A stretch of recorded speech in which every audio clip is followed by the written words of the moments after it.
Hi, I'm Brian at WVGamers, and today I have another tech unboxing that we're going to look at, the Unifi Protect 3G Instant Camera. So if you've watched any of our other videos, we're doing a Unifi upgrade in our house where I started with the Unifi Dream Machine Pro, upgrading our main network brains essentially, and then I'm switching over to the Unifi access points, and this was more of an opportunity buy. So this is their cheapest of their security cameras. We already have security cameras around our house on the outside. I don't really believe in having a need for inside unless we're out on travel, and then I'll stick one up around a few places on the inside just to keep an eye on things. So this was more of just kind of an opportunity. This is a $29 security camera. It's very, very small, very compact, but it has a lot of rich features that, a few years ago, you could never even dream of getting for such a low price. $29, you'd be paying for one of those little dummy cameras that looks like a real camera. Now $29 gets you a full-fledged 1080p camera that connects to your Wi-Fi and can be mounted just about anywhere where there's a little bit of protection. Now, this is not rated for actual outside use, but within reason, it can be used outside where there's coverage and where your weather is a little more moderate. Now, this is not rated for places where you're going to get a lot of rain, humidity, and stuff like that. So, if you do pick up one of these for those types of conditions, just be aware that there's a chance that you may ruin the camera. So, have some reasonable expectations. They do have other cameras in their line that are more suited for those applications, so you may be better suited looking at those. However, for $29, this was something I couldn't pass up. I already had an order in that I had to get another PoE injector anyways for another access point, so I thought $29, let's take a look at it. So I have opened it up just to kind of see what was in the box, but I haven't actually plugged anything up or anything like that, so let's look at what's inside of the box. So the first thing you get is the camera. It is that small. You can see how small it is in my hand. Fits pretty much in the palm of your hand. It is nice and compact. That is the lens and everything. This is probably going to be your little speaker, your mic. This does have two-way audio, so if you do have it setting at an entryway or something like that, and you have somebody show up, sort of like your doorbell cameras, you can talk back and forth with them through your app or whatever. I haven't actually played around with it again, so more on that in a future video. So you can use that.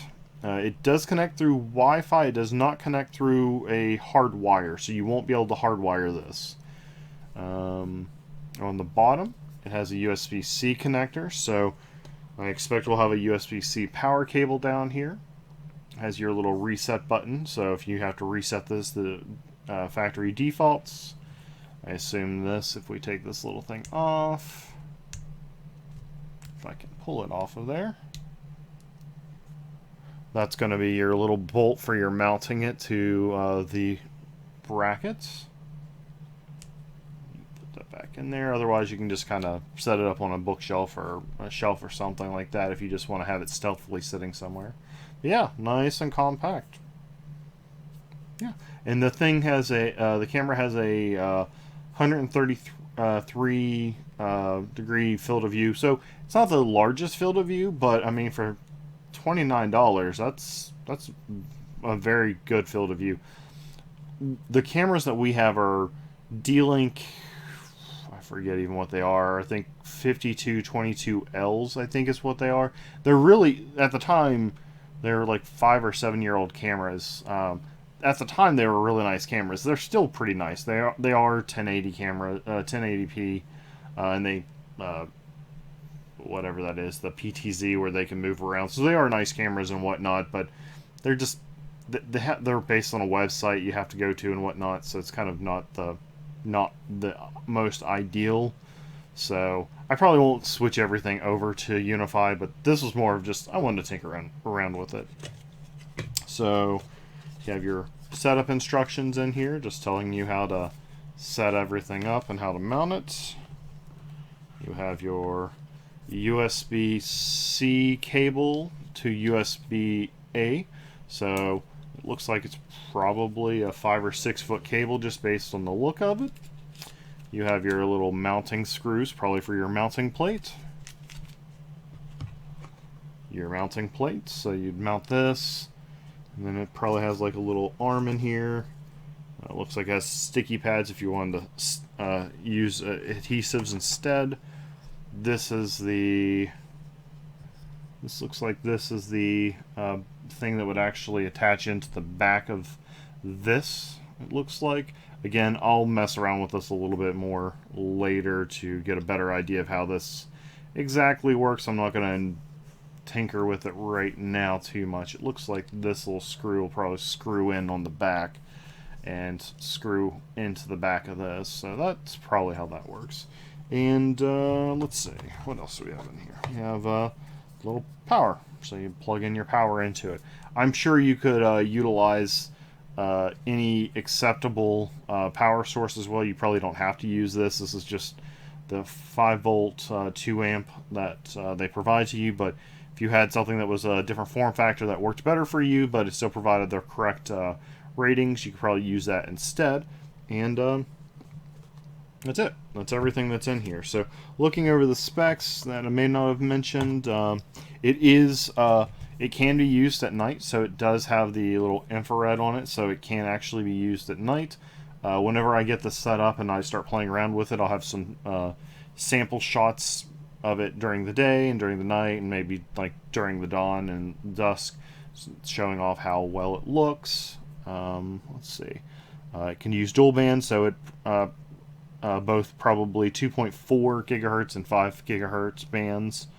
I already said that has the two-way audio.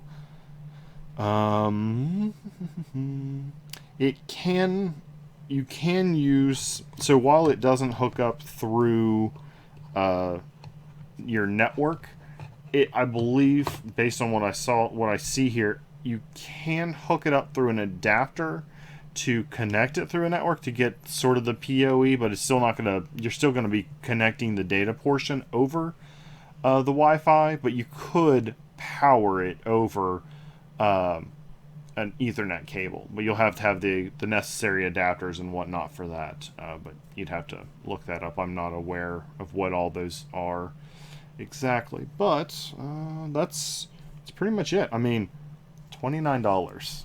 I mean, I can think of a lot of really neat uses for this. I mean, even for my 3D printer, having this on it instead of tinkering around, although for Octoprint, even just having the little cameras that you can set up for Octoprint, it's fine. But if you don't want to mess around with Octoprint, but you want to be able to keep an eye on your 3D printers, and you didn't want to have to fool around with a Raspberry Pi, which a Raspberry Pi is going to run you more than $29, and then the camera module, and then tinkering around with getting it set up on there. Something like this would obviously be very easy to set up. Now you have to obviously have the rest of the infrastructure to go with it, but if you already have the Unifi environment, something like this is kind of enticing. Now the problem is they are limiting people to only one of these at the time, so it's not like you can go and buy a whole bunch of these. But I do expect when they open up to allow people to buy some more, I'll probably pick up a couple more. I could probably find a few use cases to have a few of these on hand. Like I said, whenever we go on vacation, I could see having a couple of these just to kind of have around the house, just to be able to keep an eye on things while away, just for that peace of mind. Because sometimes our D-Links that we set up around the house don't always work the best. So something like this would work out really well. Yeah. So that has been the Unifi Protect 3G Instant Camera. Let me know what you think. If you think it's a cute little camera, let me know if you think it looks like a turret from Portal. I really hope if I have this set up at some point in time, it doesn't give me that little creepy voice saying "I see you" and then like sprout out the side and have a little laser beam tracking on me. I'm a little worried now. I've got myself a little creeped out. That's going to happen. You wouldn't do that, would you? Just put you back into the box. All right. Thanks for tuning in, everybody. Have a great day.